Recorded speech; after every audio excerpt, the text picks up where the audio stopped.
May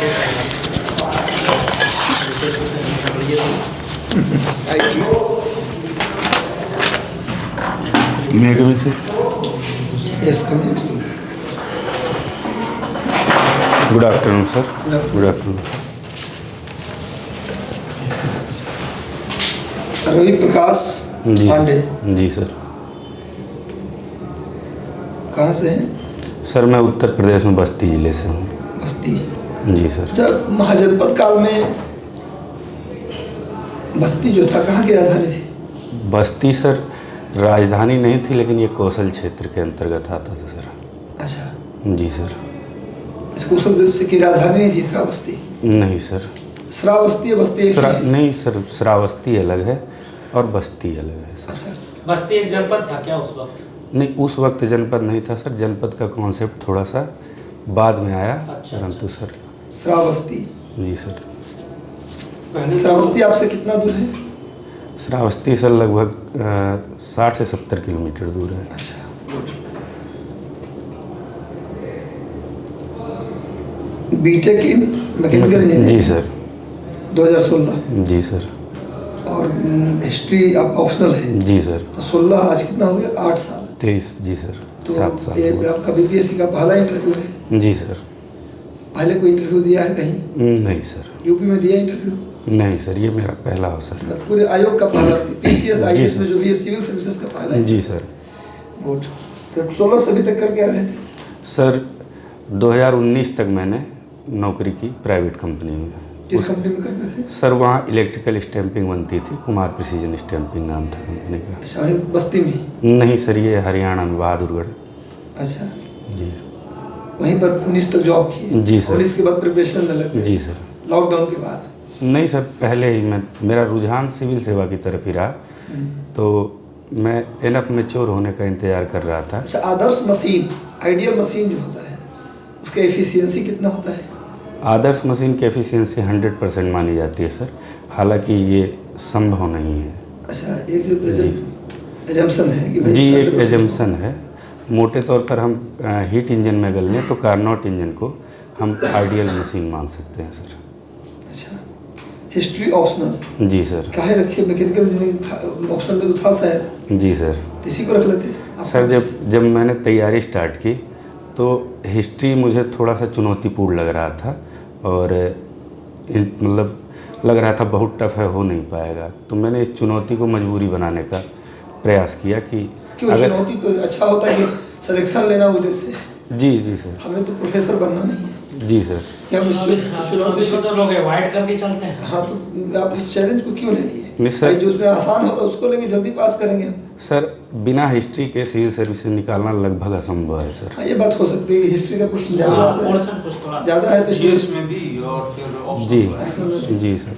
नहीं, good. ये जवाब सही है। सहायक, हाँ, उसमें इंग्लिश सहायक। में भी ये जवाब आप देंगे जी आयोग में भी कि सर हिस्ट्री का एक बड़ा पोर्शन भी है, मुझे इंटरेस्ट था हिस्ट्री में, अतः मैंने हिस्ट्री को चयन किया। अब मैकेनिकल इंजीनियरिंग को लेकर के मार्केट में थोड़ा सा गाइडलाइन और मार्केट में मटेरियल्स इसमें उतना उपलब्ध नहीं थे, तो मुझे लगा कि ये विषय चुनना चाहिए। परीक्षा में भी जीएस और प्रीलिम मेंस दोनों जगह, और ऑप्शनल रहेंगे तो वहाँ भी काम आएगा।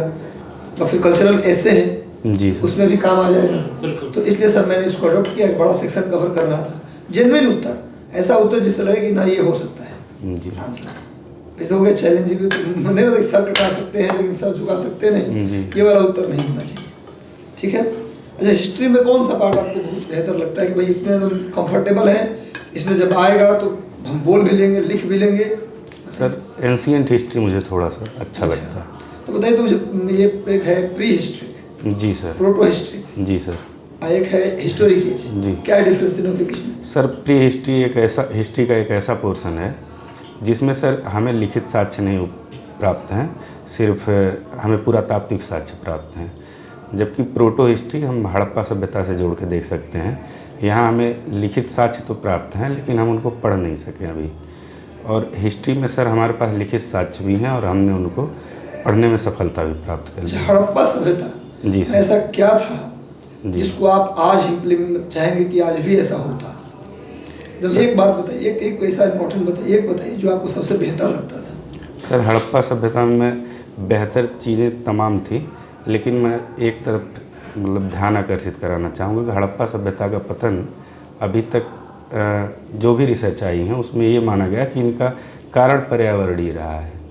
तो प्रश्न मैं ये पूछ रहा हूँ, आप क्वेश्चन समझ नहीं पाए सर। जी मैं पूछ रहा हूँ कि उसमें क्या था विशेष जी जो अभी समाज होना चाहिए? समाज में सर, इम्प्लीमेंट होना चाहिए। अगर हम उसी समकाल में अन्य सभ्यताओं को देखें, जैसे सुमेर सभ्यता को देख लेते हैं, तो वहाँ जो शासक वर्ग था उसने अपने रहन सहन और तड़क भड़क पे बहुत ज़्यादा खर्च किया, जिसकी वजह से हुआ ये कि असमानता ज़्यादा बढ़ी। जबकि हड़प्पा सभ्यता का जो शासक वर्ग था उसने पब्लिक के हितों के लिए भी काम किया, तो वहाँ हमें असमानता थोड़ा कम देखने को आज मिलती भी है। तो पब्लिक हित के लिए काम हो रहा है। मैं कह रहा हूँ कि अभी नहीं है, असमानता अभी भी है, बहुत ज़्यादा है, लेकिन मैं कह रहा हूँ जैसे अभी भी इस असमानता को दूर करने का काम चल रहा है।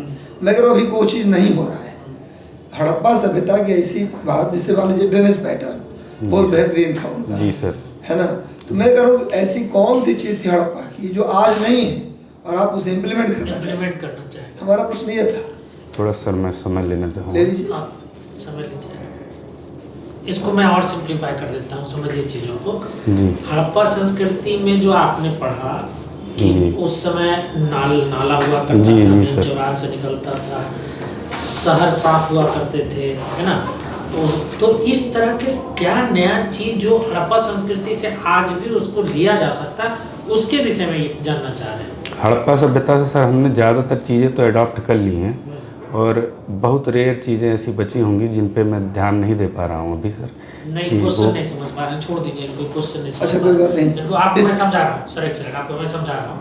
हड़प्पा संस्कृति में से जो क्रियाएं हो रही है वो आज भी जीवित है। जैसे आज देखिए, हम लोग दरवाजा पूरब की तरफ खुलता है, खिड़की पश्चिम की तरफ खुलता है, तो वहाँ हड़प्पा संस्कृति में ये बात थी। ड्रेनेज सिस्टम का जो सवाल है वो हड़प्पा संस्कृति में था, आज भी जीवित है। पर्यावरण के प्रति उस समय भी सजगता थी, उसी को लेके आज भी उसको हम लोग सजग, स्मार्ट सिटी वहां से उठा के लिया गया है। जी सर। ठीक है, इन्हीं सब चीजों को ये आपसे जानना चाह रहे थे। तो मैं एक सर अगर उसको इसका अम्ब्रेला वर्ड होता है, हाँ तो वो होता नगर नियोजन। हाँ जी सर। हाँ, वही टाउन प्लानिंग। सर जैसे मैं इसमें ये कहना चाह रहा था कि हमने ज़्यादातर चीज़ें अभी एडॉप्ट कर ली हैं।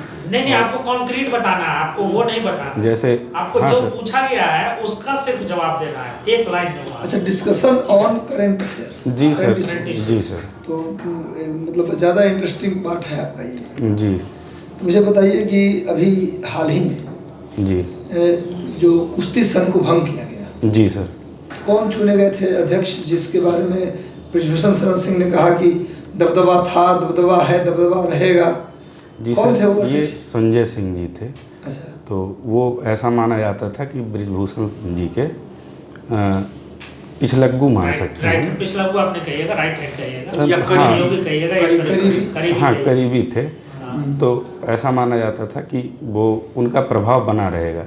जबकि अभी वर्तमान समय में जो पहलवानों का विवाद हुआ, तो उसमें इनकी इमेज में थोड़ी सी गिरावट आई है बृजभूषण जी के। अच्छा, साक्षी मलिक खूब चर्चित सर। रही। जी। किस ओलंपिक में कौन सा मेडल जीता था? सर इन्होंने गोल्ड मेडल जीता था, लेकिन गोल्ड मेडल जीता था। सर क्षमा चाहूँगा, मैं याद नहीं कर पा रहा हूँ। अच्छा, कोई बात। अभी एक संसद में कांड हुआ है, स्प्रे वाला कांड। जी सर। वो किसी साउथ के किसी बीजेपी के सांसद के पास पे वो अंदर गए थे। जी सर। कौन थे वो सांसद? सर उनका सरनेम नरसिम्हा है, याद नहीं आ रहा सर पहला नाम। कहाँ के सांसद हैं? सर कर्नाटक से याद नहीं है बाकी सर। नहीं, कर्नाटक नहीं, केरल के हैं। मैसूर के थे संभवतः सर। हाँ, सर अच्छा, अभी 142 सांसदों का निलंबन। 141 है सर। 141। जी सर। ठीक है, तो बिना किसी नोटिस के जी सर। सीधे 142 पहली बार इतिहास में इतनी बड़ी संख्या में जी निलंबन एक साथ हुआ है। जी सर। इतनी बड़ी जनसंख्या का प्रतिनिधित्व करते होंगे, करोड़ों जनसंख्या का प्रतिनिधित्व उनका होगा। जी सर।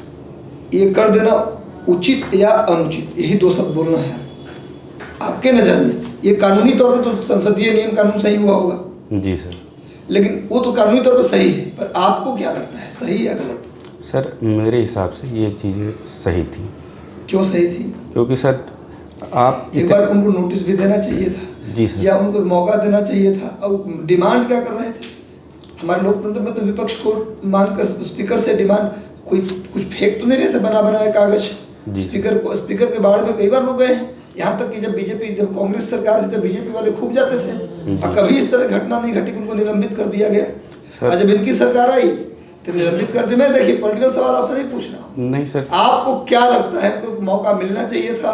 गृह मंत्री से जवाब ही तो मांग रहे थे, वो मीडिया में जवाब दे रहे थे, उनको संसद में जवाब देना था, सदन में दे देते। सदन में दे देते, क्या दिक्कत है इसमें? जी सर, और नहीं देते तो भाई एक बार सीधे निलंबन है, कोई तरीका थोड़ा ना है। जी सर, ये बात आपकी ठीक है कि जवाब मांग रहे थे और सब संसद को देखा गया सर, जब से हमारा पार्लियामेंटेरियन सिस्टम आया है तभी से ही इनको मतलब एक अड्डा बना लिया गया है इस तरीके से, मतलब शोर शराबा और वहाँ सीरियस डिस्कशन का सर बहुत रेयर स्कोप हो गया है, देखा जा रहा है। तो उसका तरीका भी तो हो सकता है। जी सर। सीरियस डिस्कशन का तरीका ये हो सकता है कि जब कोई बिल आ रहा है या कोई डिसीजन हो रहा है तो हम क्यों न सांसद से हम एक क्या बोलते हैं उसको बैक में आकर के उनका हम एक वोटिंग करवा लें, उन सांसदों से राय ले लें कि अपना भी राय दीजिए, ये बिल है जी। सर्वसम्मति से भी तो बिल पारित हो सकता है। उसको पब्लिक डोमेन में अभी वर्तमान में देखा जा रहा है कि राय लेने वाली जो परंपरा थी, पहले विपक्ष के लोगों को बुलाकर राय लिया जाता था, अब विपक्ष के लोगों से राय लिया ही नहीं जा रहा है। स्टैंडिंग कमेटी में जाता है लेकिन कमेटी जो कहा लेकिन और बाकी लोगों को बुलाया ही नहीं जाता उसमें। तो पहले ये रूल था, कांग्रेस पार्टी तक होती रही है। जब से भाजपा की सरकार आई, पूर्ण बहुमत की सरकार आई, तब से देखा जाए कि राय विचार का कोई मतलब नहीं, बिल है तो किसी कीमत पर पास कर। दंड संहिता, दंड प्रक्रिया संहिता जो पास हुआ, मुझे लगता है इसी के लिए उनको निकाला गया जी, ताकि इसको आराम से पास करवाए। इसी तरह का ये जो संहिता है बहुत बढ़िया है, मैं भी देख रहा था, बहुत शानदार बिल पेश हुआ है। लेकिन हमारे शानदार हो या फिर खराब हो, हमारे संसदीय परंपरा में लोकतांत्रिक देश में क्या है, सर्वसम्मति से निर्णय होता है जी सर। तो क्यों ना हम ये परंपरा विकसित करें कि सभी से राय भी ले। जी सर। जो डायरेक्ट बिल लाने से अच्छा है कि उनसे राय लेकर के बिल लाएं, तो हंगामा होगा ही नहीं। जैसे हमसे आप पूछ लिए कि सर ये काम करें और उसके बाद आप किए, ये वाला काम करें हम किए, तो हम कहाँ से हंगामा करेंगे आपके ऊपर? हंगामा का बैकग्राउंड खत्म कर दिए। जैसे मनी बिल एक टर्म सुना होगा आपने, सुना है मनी बिल? जी सर। क्या है मनी बिल? मनी बिल कौन डिसाइड करता है? मनी बिल सर लोकसभा अध्यक्ष डिसाइड करते हैं कि बिल। तो मनी बिल में राष्ट्रपति से परमिशन लिया जाता है। जी सर। तो अंत में राष्ट्रपति इस पर सिग्नेचर करने के लिए बाध्य है। वही बात उसी तरह से सांसदों का एक मत ले लें तो सांसद में विरोध क्यों करेंगे? अधिकांश वहीं पर मत ले ले बैक में, तभी उसको संसद में ले आए। ये भी तो तरीका हो सकता था। जी सर, निश्चित तौर पे ये बात हंगामा बंद हो जाता। सीधे पनिशमेंट दे देना ये तरीका थोड़ा है, सीधे पनिश करना सर, उससे और एग्रेशन बढ़ेगा। ये बात ठीक है सर कि उनको जो है मौका मिलना चाहिए, लेकिन अगर देखा जाए तो एक बार में ही सबका निलंबन नहीं हुआ सर। इनको 142 का तो एक ही बार में कर दिया, एक ही बार में सर, ऑलमोस्ट एक बार में, जैसे महुआ मोहित्रा 1-2 दिनों में। अब सुना है महुआ मोहित्रा का नाम? 46 के करीब में ये महुआ संख्या वाला का पहुंची। नाम देखिए, सुनिए।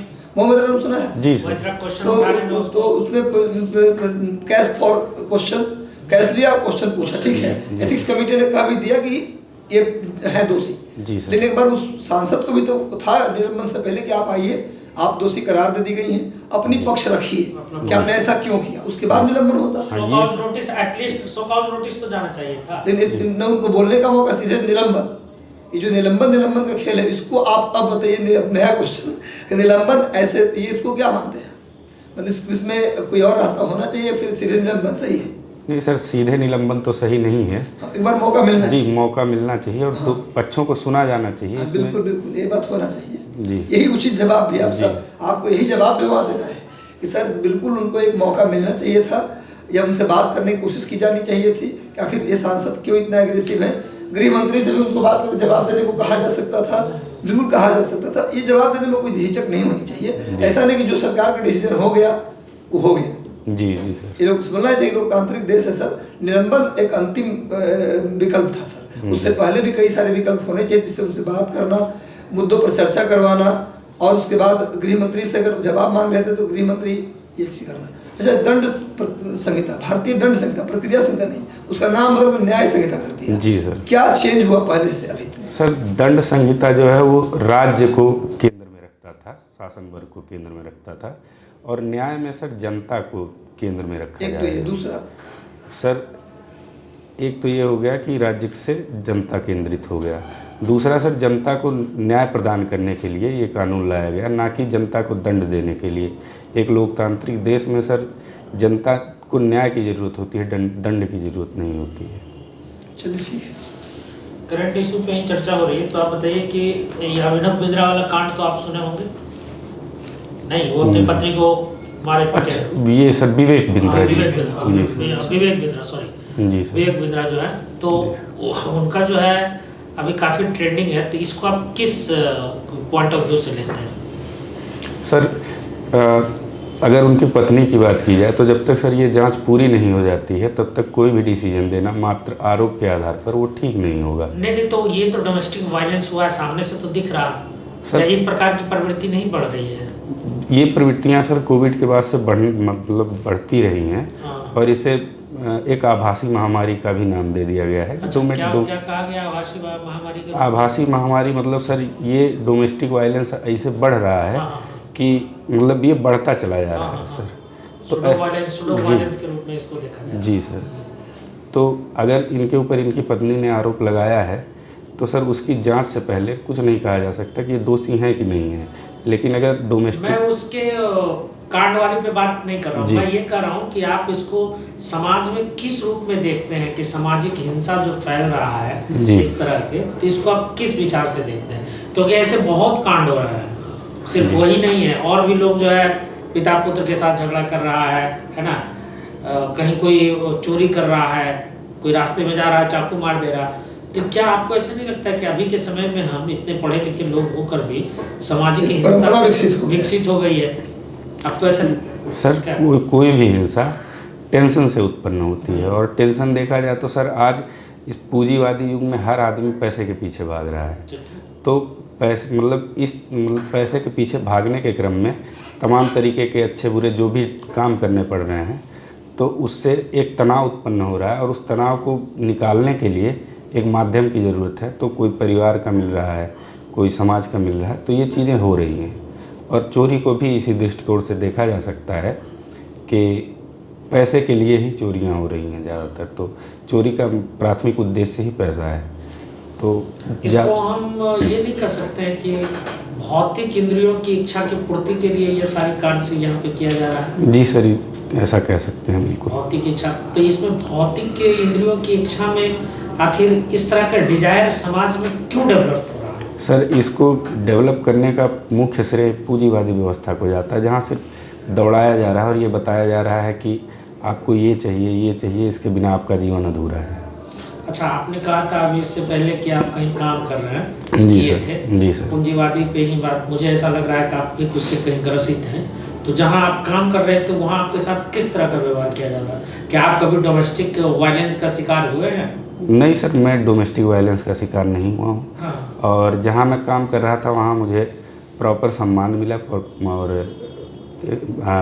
प्रोत्साहन भी मिला। ऐसा नहीं है कि मेरे साथ कोई दबाव भरा काम किया गया। आपके बात से तो ये कॉन्ट्राडिक्ट लग रहा है। अभी आपने कहा कि पूंजीवादी लोग टेंशन को बढ़ा रहे हैं, आप पूंजीवादी वर्ग से जुड़े हुए थे। जी सर। जहां आप काम कर रहे थे वो इंडस्ट्री जितना है तो पूंजीवादी है। जी सर। आप एक एम्प्लॉय थे तो आप एक लेबर थे, ठीक है? जी सर। तो कार्ल मार्क्स के अनुसार से आप जो थ्योरी बता रहे हो, कार्ल मार्क्स की थ्योरी बता रहे थे, मान सकते हैं, बता रहे थे। जी सर। तो फिर इस तरह का कॉन्ट्राडिक्ट आप क्यों कर रहे हैं? समाज में इस तरह का कॉन्ट्राडिक्ट क्यों डेवलप हो रहा है? सर कार्ल मार्क्स ने जब ये थ्योरी दी कि पूंजीवादी शोषण हो रहा है, तो सिर्फ इसे लेबरों ने ही नहीं बल्कि पूंजीवादियों ने भी पढ़ा सर। तो पूंजीवादियों ने कुछ छूट बरती, कुछ अपने रवैये में सुधार किया और अपने श्रमिकों को भी मौके दिए कि ताकि वो विद्रोह ना कर सकें। और रही मेरे उसको आज के समय में आप कैसे जोड़ के देखिए?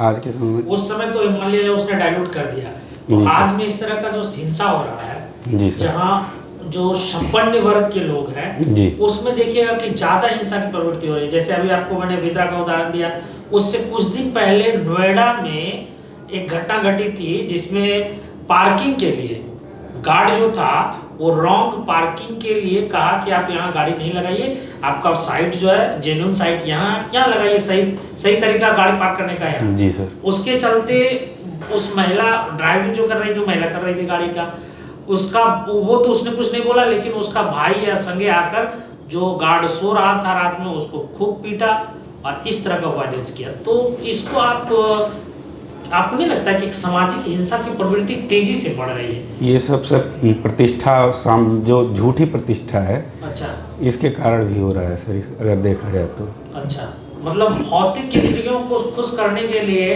आप किसी भी हद तक जा सकते ये सर ये हो रहा है, और ये शुरू से होता रहा है सर। हैं। तो ये कैसे कम होगा? शुरू से होता आ रहा है। शुरू में तो ऐसा नहीं होता था। आप हिस्ट्री पढ़े, हड़प्पा संस्कृति में नहीं इस सर। तरह की बात नहीं थी। वहाँ लाखों करोड़ों को मारा गया है लोगों को, ठीक है। अब पतन का, हड़प्पा पतन का एक ये भी साक्ष्य है, माना जाता है ऐसा, जी सर। ठीक है। आपने पर्यावरण को कहा, लेकिन वहाँ एक ये भी साक्ष्य माना जाता है कि किसी अज्ञात प्रजाति ने इसके ऊपर हमला किया और फिर इसके पूरे यहाँ जितने भी मानव रहते थे सभी को उसने क्या किया? जी सर, इस थ्योरी को और मैंने बहुत सारे वोरियल्स वहाँ पे मिल रहे हैं। लेकिन वो आमतौर पे क्या है कि उसका प्रूफ नहीं है। प्रूफ नहीं थे, बहुत सारे जो है गड्ढा में बहुत सारे वोरियल्स मिल रहे हैं, उसका वो एक ये भी पक्ष माना जाता है। सर, ये मैंने तो- एक एल वैसम की बुक थी, वहाँ मैंने ये ये सिद्धांत पढ़ा, हाँ। लेकिन इसको खारिज कर दिया गया है सर। तो मैं उस उदाहरण को नहीं ले रहा हूँ, मैं ये कह रहा हूँ कि इस आपने अभी कहा कि ये वर्षों से होता आ रहा, जी सर। ठीक है। तो क्या ये अभी के समाज में होना उचित है? आपके विचार से कैसा रहेगा? सर, हिंसा किसी भी समाज के लिए उचित नहीं है, और इसके लिए सबसे बड़ी प्रेरणा अगर हम देख सकते हैं तो अशोक को देख सकते हैं। हाँ। क्योंकि सर वो भी, और ये चीज़ें सर एंशियंट टाइम से चली आ रही हैं। अगर हम युद्ध की बात करें तो युद्ध हमेशा से होता आया है, और वहाँ भी भौतिकता की प्राप्ति ही प्राथमिक उद्देश्य रहा है। और फिर सर एक समय ऐसा आता है कि आदमी अपने हिंसा से त्रस्त हो जाता है, और हर किसी के जीवन में आता है, और ऐसा अशोक के साथ भी देखा गया कलिंग युद्ध के दौरान। तो वहाँ से जब वो आध्यात्म की तरफ लौटे तो उन्हें वास्तविक शांति प्राप्त हुई। तो हमें भी अपने जीवन में भौतिकता जरूरी है, ऐसा नहीं है कि सभी आध्यात्मिक हो जाएंगे तो सब ठीक हो जाएगा। तो एक संतुलन बना, ये हिंसा अभी आपको मैं छोटे स्तर पे दिखा रहा हूँ, इसका व्यापक स्तर भी है। जैसे फिलिस्तीन का झगड़ा हो रहा है, ठीक है। इधर आप रसिया और यूक्रेन का झगड़ा देख रहे हैं, ठीक है। अभी ये शांत भी नहीं होगा कि हो सकता है कहीं और झगड़ा हो जाए। जी सर। ये ट्रेडिशन इस तरह का बनता जा रहा है। जी। तो इसको आप किस आधार पर लेंगे? अब जैसे फिलिस्तीन इजराइल तो ऐसा लगता है कि जड़त अवस्था में पहुंच गया है कि हर एक 2 साल 4 साल के बाद वो झगड़ा होते ही रहता है। हमारे सीनियर भी, हमारे बड़े भाई भी पढ़ते थे, उस समय समझाते थे, हम भी पढ़े हैं, हमारे छोटे भाई पढ़ रहे हैं, उनको भी समझाना पड़ रहा है। तो इसकी परंपरा को खत्म, हम एक स्वच्छ समाज में रह रहे हैं, और इस तरह का जो फिनोमेना डेवलप हो रहा है, तो इसको आखिर आप कैसे खत्म करना चाहेंगे? सर, इसको ख़त्म करने का सबसे अच्छा तरीका ये है कि सीमाएं ख़त्म कर दी जाएँ, जो कि संभव नहीं है, और सब मतलब जो संसाधन है उस पर सबका समान रूप से अधिकार हो। तो अगर इन कॉन्फ्लिक्ट को ख़त्म करना है तो जिन 2 देशों या 2 क्षेत्रों के बीच में विवाद है, उनको बैठ के एक बीच का रास्ता निकालना पड़ेगा, और किसी भी जोर ज़बरदस्ती से कोई हल नहीं निकलेगा। साहिर जी ने कहा था, जंग तो खुद ही एक मसला है, जंग क्या मसलों का हल देगी। तो जंग से कोई हल नहीं निकल सकता। चलिए, जंग की बात हुई तो बताइए कि हिस्ट्री में कौन सा पार्ट आपको सबसे अच्छा लगता है? सर, एंशियंट ठीक लगता है। एंशियंट बहुत अच्छा लगता है जी। तो एंशियंट में आप मुझे चंडाल शब्द जो है, जी सर, उसके विषय में कुछ प्रकाश डालिए। चंडाल शब्द सर फायान ने भी यूज किया है। तो इसे सर हम ब्राह्मण, महिला और दलित या शूद्र जो वर्ग था उस दौरान, उनके संबंधों से मतलब। तो पहले शूद्र की उत्पत्ति होती है या पहले चंडाल की उत्पत्ति होती है? सर, पहले शूद्र रहते हैं। शूद्र की उत्पत्ति कैसे होती है? शूद्र की अगर सर हम आधार माना जाए, जैसा कि मनुस्मृति को ही आधार मान लिया जाए कि ब्रह्मा के मुख से ब्राह्मण की उत्पत्ति हुई, कंधे से क्षत्रिय की उत्पत्ति हुई, और कटी से वैश्य की, और पैर से शूद्र की उत्पत्ति हुई। तो आरंभिक अवस्था में ये 4 वर्ण ही अस्तित्व में थे। उसके बाद में जब आर्थिक गतिविधियां तेज हुई तो वर्गों के बीच में मतलब थोड़ा सा उनकी आर्थिक स्थिति जब ठीक हुई तो शादियां अलग अलग वर्गों में होने लगी। तो यहाँ से जातियाँ उत्पन्न हुई। सामाजिक गतिशीलता का रिजल्ट था सर जातियाँ, और उसी सामाजिक गतिशीलता से चांडाल की भी उत्पत्ति हुई। यहाँ पे मैं आपको रोकना चाहूँगा, जाति की उत्पत्ति यहाँ आके हुई है या जाति की उत्पत्ति और पहले हो गई थी? नहीं सर, मुझे नहीं लगता, अगर ऐसा है तो मैं उत्तर वैदिक काल में, वैदिक काल हमारा क्या कहता था? वैदिक काल में समानता थी। जी सर। उत्तर वैदिक काल में क्या हुआ? उत्तर वैदिक काल में असमानता आने लगी और वहां से ट्रेडिशन होने लगा कि अगर जो काम पिता कर रहा है वही काम पुत्र करेगा। जी सर। और वहीं से जाति व्यवस्था डेवलप हो गई। हाँ, वहीं से निकल के आना शुरू हो गया कि जो कुम्हार, जैसे देखिए वैदिक किरा में क्या था, एक परिवार का सदस्य कुम्हार का भी काम कर रहा था, किसान का भी काम कर रहा था, पंडिताई भी कर रहा था, ब्राह्मणगिरी भी कर रहा था। इसका तो साक्ष्य है हमारे पास। जी सर। उत्तर वैदिक काल में क्या होने लगा कि जो व्यक्ति किसान का काम कर रहा था तो उसका एक अलग जाति, उसका बेटा भी किसान है, उसका पोता भी किसान, वहां से हेरिडिटी निकल गया। जी जी। उसी प्रकार से ब्राह्मण की भी हेरिडिटी निकल गई, वैश्य की भी हेरिडिटी। तो मुझे ऐसा लगता है कि जात की तो उत्पत्ति वहां से हुई सर। ये वर्ण व्यवस्था थी। हाँ, और वर्ण और जाति सर दो अलग चीजें हैं। क्या है बताइए? वर्ण में सर एक सेक्शन डिवाइड कर दिया गया कि अगर आप शैक्षणिक या फिर जो है धार्मिक गतिविधियों में हैं तो आप ब्राह्मण होंगे। और अगर आप युद्ध या प्रशासन शासन से संबद्ध हैं तो आप क्षत्रिय होंगे। और आप अगर आर्थिक गतिविधियों से संबद्ध हैं तो आप वैश्य होंगे। तो किसान का जो सिस्टम है सर, ये भी वैश्य के अंतर्गत ही आता है। फिर जो सबकी सेवा करेगा और मजदूरी करेगा, श्रमिक वर्ग में आएगा, मान सकते हैं मोटे तौर पे, वो शूद्र होगा।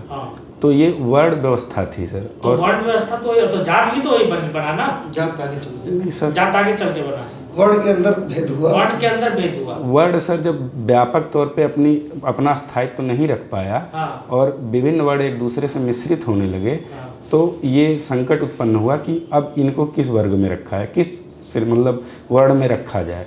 तो वहाँ से जातियों की उत्पत्ति हुई। अच्छा, तो मुझे आप ये बताइए कि महिलाओं की स्थिति जो है जी, वो वैदिक काल में बहुत अच्छी थी। जी ठीक है। और कहाँ से महिलाओं की दशा में ह्रास होना शुरू हुआ, इस चीज़ को समझाइए। सर, महिलाओं की दशा में व्यापक तौर पे जो कमी देखी गई वो गुप्त काल से देखी गई। उसके पहले भी कमी आती, मतलब कमियां थी, लेकिन जो व्यापक कमी हुई वो गुप्त काल से हुई। हालांकि सर हमेशा से ही महिलाओं की स्थिति धीरे धीरे करके कम होती जा रही थी, एक्सेप्ट हड़प्पा को छोड़ के। अभी तक वैदिक काल को छोड़कर अभी तक सर हड़प्पा के बारे में हमारे पास प्रॉपर साक्ष्य नहीं उपलब्ध हैं। अच्छा। जिनको हम पढ़ सकें। तो हम उनको समतामूलक मान सकते हैं। हाँ। लेकिन अगर कभी मौका मिलता है कि पढ़ा जाएगा तो असली प्रकाश तब उसकी वहाँ की सामाजिक व्यवस्था पे आ पाए। तो फिर यहाँ से आगे बढ़िए, महिलाओं को जो कर रहे थे जी, क्या क्या वहाँ हुआ? जी, गुप्त पीरियड में हमें सती प्रथा के सबसे पहले साक्ष्य मिलते हैं। और वहाँ से भानुगुप्त के अभिलेख में, अरण अभिलेख में, तो वहाँ से ये माना जा सकता है कि महिलाएं ऑब्जेक्टिफाई हो गई और पुरुषों के बिना इनके अस्तित्व को स्वीकार नहीं किया जा सकता है। और ये विश्वास के योग्य भी नहीं रह गई थी कि एक पुरुष अगर नहीं है तो इनका विश्वास नहीं किया जा सकता, ये किसी के साथ भी संबद्ध हो सकती हैं। बेसिकली इनको ऑब्जेक्टिफाई करने का काम किया गया। तो वहाँ से फिर आगे बढ़ती चली गई। और जी, ठीक है सर, आगे बढ़ाते हैं।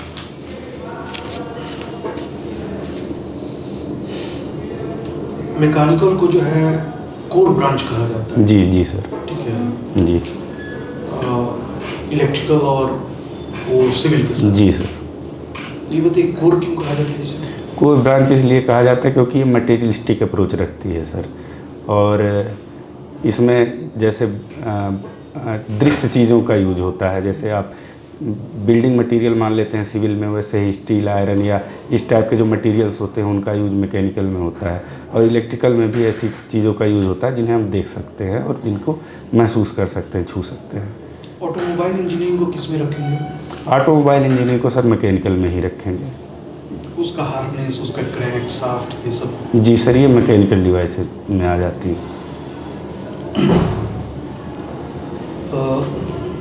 आज एक फेमस दिन है। जी सर। इस दिन की विशेषता बताइए। सर, आज वीर बाल दिवस है और डेट 26 दिसंबर आज वीर बाल दिवस है। इसमें सिखों के 10वें गुरु तेग बहादुर जी के 2 बेटों को सजा दी गई थी, उनको मृत्युदंड दिया गया था। उनके नाम सर जोरावर सिंह हैं, एक एक का नाम और फतेह सिंह। दूसरे का नाम फतेह सिंह है। एक और बात बताइए कि जो है इस डील को लेकर जी जो अभी सत्तासीन सरकार है जी वो पूर्व की यूपीए सरकार को दोषी ठहराती है, मैंने हिंट दिया है। जी सर, मैं अभी ठीक से याद नहीं कर पा रहा हूँ, अगर थोड़ा सा। उस समय मनमोहन सिंह की सरकार थी। जी सर, इस दौरान सर हमारे यहाँ ताज होटल पर हमला हुआ था आज के दिन, तो इसके लिए सर।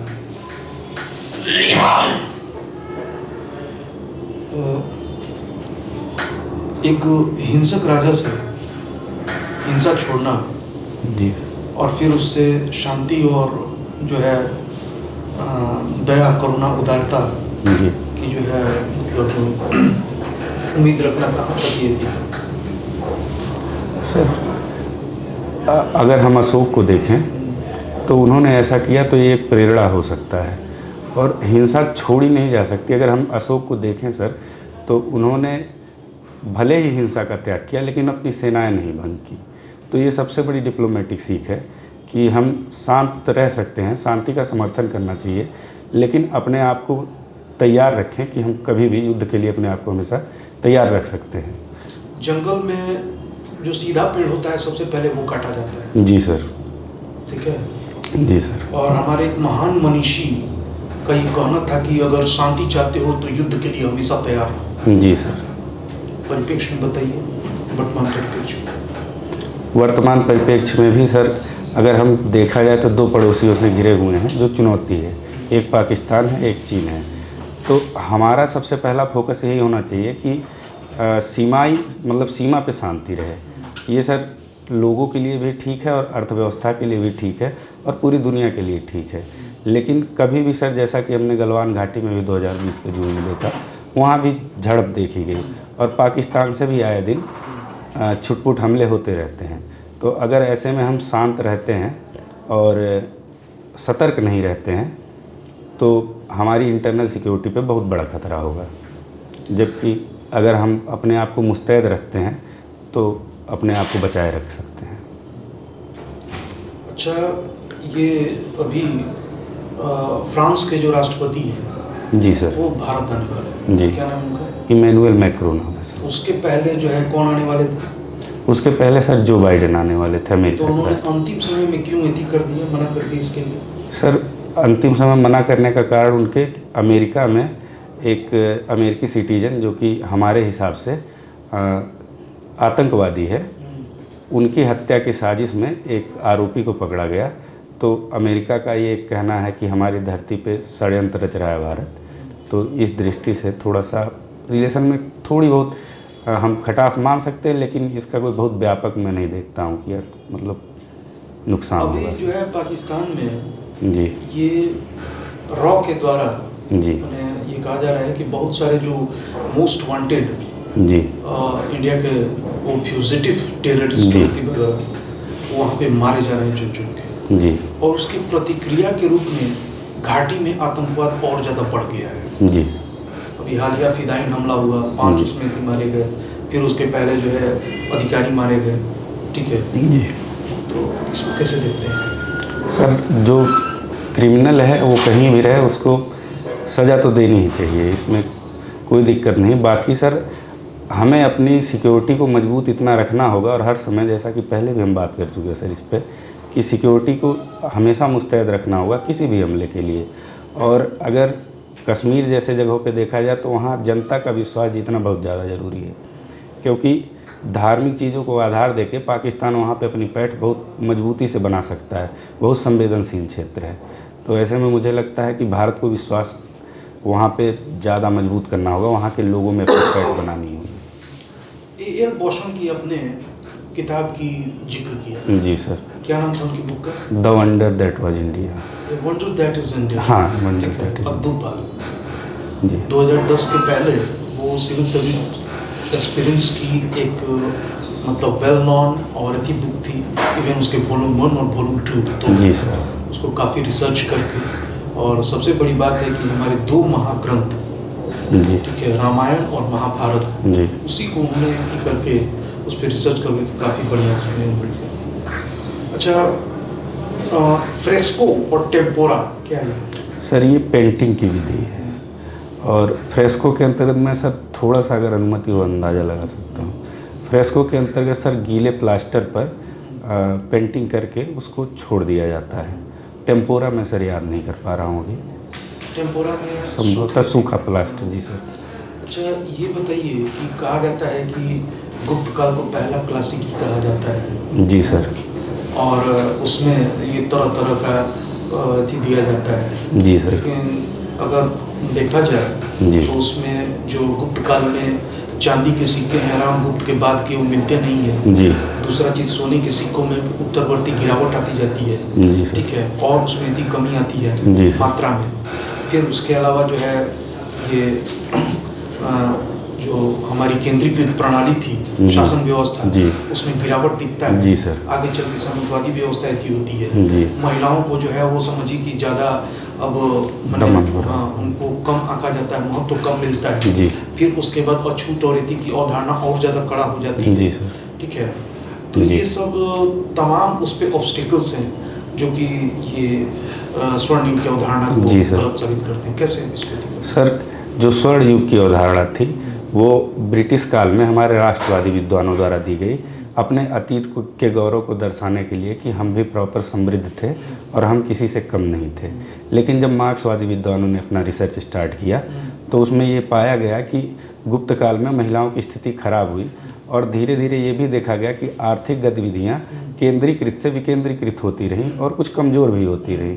तो इस वजह से सर सोने और चांदी के सिक्कों में थोड़ा सा उनकी गुणवत्ता में और संख्या में भी कमी देखी गई, ऐसा था। तो ये परस्पर विरोधाभास है। जी सर। अच्छा, ये बताइए कि पित्रादुरा शैली क्या है?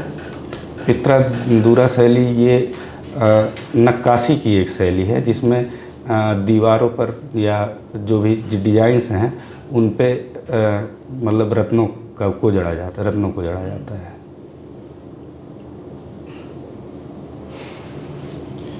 Well done Ravi Prakash. Thank you sir. का इंटरव्यू सर खत्म किया। Thank you sir. बहुत अच्छा।